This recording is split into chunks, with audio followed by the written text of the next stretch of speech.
청년의 새신자 팀장은 각 센터마다 2명씩 배치되는데요. 일반부 1명, 대학부 1명이죠. 그래서 저는 창동센터 일반부 팀장님이랑 계속 붙어 다녔고 나이 차이도 2살이라 금방 친해졌어요. 교육이 끝나면 새신자 팀장들을 또 관리하는 부장님이 계셨는데 전부 모아서 각자 짧게 자기소개를 하고 오늘 맡은 새신자들 특이사항은 없었는지 서로 얘기를 나누면서 피드백이 이루어지는 시간이 매일 있었어요. 자기소개할 때 이름이랑 나이 외에도 보통 언제 입교했는지도 얘기해서 저도 하는데 다들 깜짝 놀라는 반응이었어요. 새신자 부장님은 아기들을 제일 많이 데리고 있는데 아기가 아기들을 데리고 있다면서 저를 기특하게 여겨주셨어요. 실제로 제가 짬이 별로 없었기 때문에 걱정되셨는지는 몰라도 무슨 고민이 있거나 어려움이 있어 보이면 먼저 다가와서 도움도 주시고 실질적인 조언을 해주셔서 너무 감사한 분이었어요. 그 당시 제가 제일 고민이었던 건 너무 많은 인원을 제가 감당하지 못한다는 거였는데요. 창동센터 일반부는 3명밖에 없어서 새신자 교육이 끝나면 팀장님이랑 넷이서 도란도란 모임을 하는데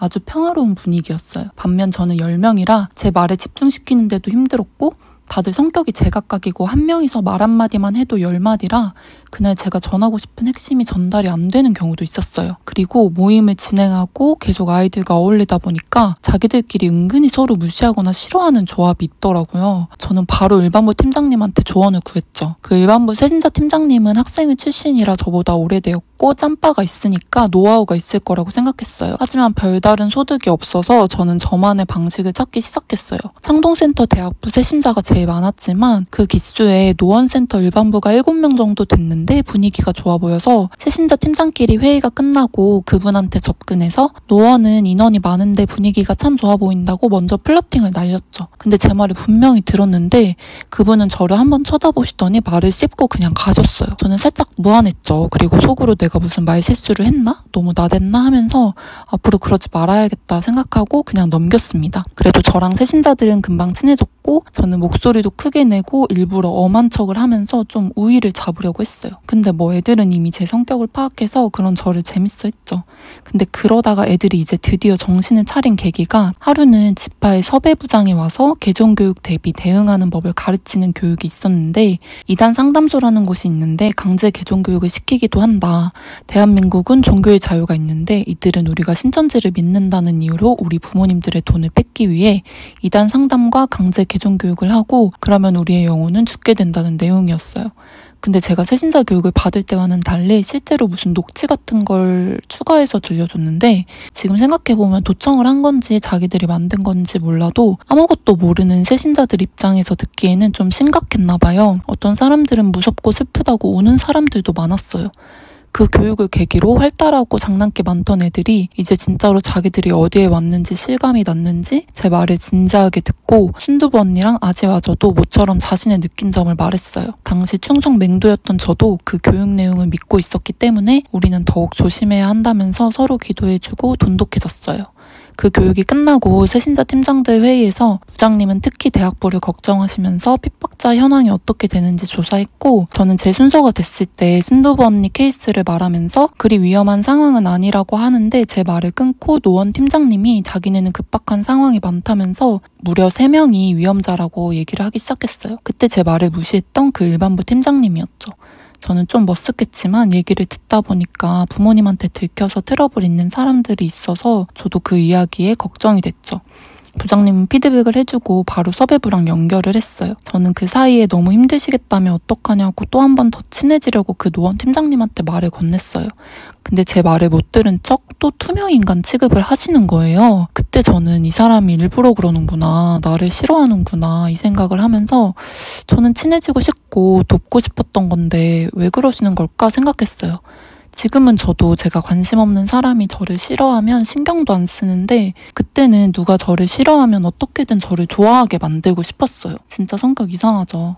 그래서 그날 이후로 새신자들을 위한 이벤트나 행사를 기획하고 준비하는데 그 노원 팀장님 행동을 관찰하다가 도움이 필요해 보이면 도와주고 더 말을 걸었어요. 마침내 그분은 저를 무시할 수 없었는지 이제 무시하지 않고 대신 가위가 필요하니까 사오라고 심부름을 시키거나 그 성전 건물 1층에 마트가 있었거든요.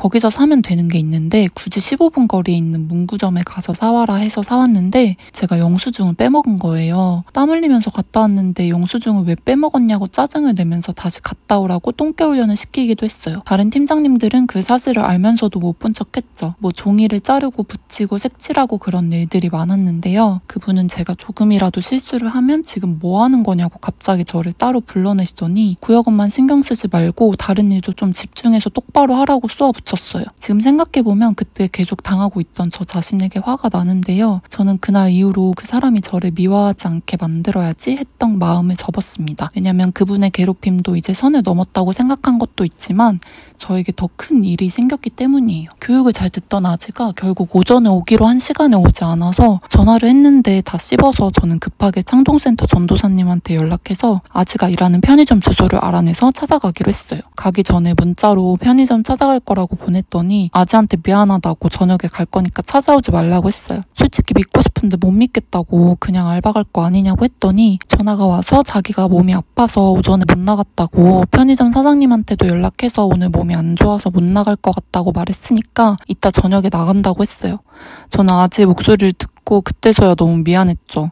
저녁 교육이 시작하기 전에 노심초사 걱정을 했는데 아지는 진짜 상태가 안 좋아 보이는 얼굴로 딱 교육 시작할 때 왔어요. 이 상황도 창동센터 전도사님한테 실시간으로 보고를 했는데 아지가 사실 센터 때도 아프다면서 빠진 경우가 많아서 다 믿지는 말고 긴장을 늦추지 말라고 하셔서 저는 아프다는 아지의 말을 듣고 걱정해주고 싶은데도 말려들지 않아야겠다는 마음을 동시에 품었죠. 근데 아지가 진짜 잔머리가 좋았던 게 그날 이후에 자기가 부모님한테 들켰다면서 오늘은 못 나가겠다고 하는 거예요. 그 개종교육 대비 시간에 남들 다 올 때 아지는 그걸 보고 힌트를 얻은 거였죠. 지금 생각해보면 정말 똑똑하고 현명했던 친구죠. 당시 아지를 지켜야 한다는 사명감에 미쳐있던 저는 진짜 돌아버리겠는 거예요. 이걸 또 저는 창동센터 전도사님과 새신자 부장님께 말씀드렸는데 전도사님이 평일에 아지를 만나서 면담을 해주셨고 새신자 부장님이 말씀해주신 대로 최소한의 시간만 교육을 듣고 하루에 한 번이나 두 번은 꼭 연락을 주고받기로 했죠. 그러니까 아지는 또 표정이 밝아지고 미안하다고 하더라고요. 나중에 아지가 결국 고백했는데 사실 그때 아지는 어떤 남자랑 썸을 타고 있었고 연애하려고 신천지에 있는 걸 싫어했던 거였어요.